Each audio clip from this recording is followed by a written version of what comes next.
So those events are centered around criticism of President Donald Trump's policies, and it's happening on the same day the president plans to hold one of the largest military parades in decades. 10 TV's Carla Rogner is joining us now live at the State House, where the first of these protests just now getting underway. Carla?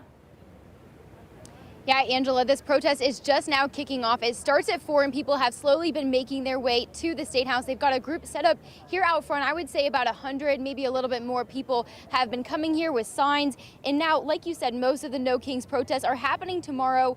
There will be more demonstrations in Columbus and several of our city suburbs. And this comes after recent protests have escalated across the nation in the last few weeks. Here's a map of all the No Kings movements happening this weekend across the country. Mia Lewis helped organize Saturday's demonstration in Columbus. What does No Kings mean? This country was founded when we found it unacceptable to be servants of a king. We wanted to have our own power. We said, we the people will be the power in this country. And so we founded a new nation, and we founded a new system of government, democracy, by the people, for the people. Mia's group plans to participate in the Pride March, with others invited to stand along the march route.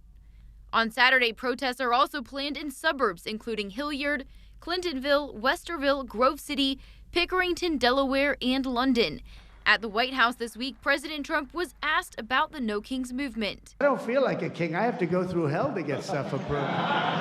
A king would say, I'm not going to get this. A king would have never had the California mandate to even be talking to him. He wouldn't have to call up Mike Johnson and Thune and say, fellas, you got to pull this off, and after years we get it done. No, we're not a king. We're not a king at all. Well, this has been a period of real tension since the election of Donald Trump. OSU political expert Paul Beck says the Trump administration's handling of immigration enforcement has caused tensions to escalate. It's been a massive issue that has stimulated all kinds of protests. Protests both from immigrant communities, but protests from a lot of Americans who worry about the failure to extend the protections of due process to everybody in this country. This week, protests have escalated in places like Los Angeles. Beck says he expects these movements to continue. It's become a huge mess with a whole series of issues, with the president and his administration moving forward to doing what they want to do. And then, of course, this gets tossed into the courts to try to determine whether what they want to do is actually legal, is constitutional, is in violation of due process. It's going to take some time for those issues to get settled in the courts.